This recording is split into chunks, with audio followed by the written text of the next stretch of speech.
হ্যাঁ বলো। আসসালামু আলাইকুম।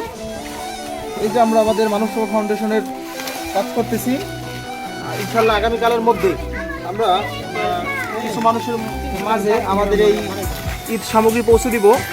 আমাদের ঈদ সামগ্রীর ভিতরে আছে বাংলা সেমাই, তারপরে আছে লাচ্ছা সেমাই, তারপরে আছে নুডলস, এইখানে আছে আমাদের 4 বস্তা চিনি, তারপরে নুডলস আর ওইখানে আরও আছে, ওইদিকে আরও আছে, ওই যে সেমাইও আরও আছে, এইখানে নুডলস আরও আছে, এইদিকে আছে আমাদের এই দুধের প্যাকেট, এক একটা করে দুধের প্যাকেট আছে। মানে মোটামুটি একটা পরিবারের ঈদের জন্য যতটুকু লাগে আমরা মোটামুটি প্রায় সবটুকু দেওয়ার চেষ্টা করছি আমাদের সাধ্য অনুযায়ী।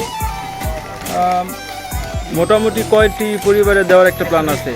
আমরা এবার 100 থেকে 120টি পরিবারের মধ্যে এই সামগ্রীগুলো পৌঁছে দিব, ঈদের সামগ্রীগুলো। মাশাআল্লাহ। আমাদের এখানে এই দেখতেই পাচ্ছেন আমাদের মুরব্বী, আমাদের মামা, সেও কিন্তু কাজ করছে। মাশাআল্লাহ মাশাআল্লাহ। এই মানব সেবা ফাউন্ডেশন দিয়ে কত বছর যাবত চলতেছে? এটা আসলে 2023 সাল থেকে আমরা এই মানব সেবা ফাউন্ডেশনের পক্ষ থেকে প্রতি বছরেই ঈদ সামগ্রী এবং অন্যান্য সময় যদি কেউ কখনো বিপদে পড়ে আমরা সেখানেও তার সহযোগিতা করার চেষ্টা করি। আর আমাদের এই সহযোগিতার মানে মূল যে ভরসা বা মূল যে অনুদানটা আসে, এটা আসলে আমাদের এলাকার আশেপাশের আত্মীয় স্বজন ভাই যারা প্রবাসী ভাই বোনেরা আছে, তারা আসলে প্রবাসী যারা আছে তারাই আসলে আমাদের এই অনুদানটা দেয় এবং তাদের টাকাটাই আমরা গরিব দুঃখী মানুষের মাঝে পৌঁছে দিই।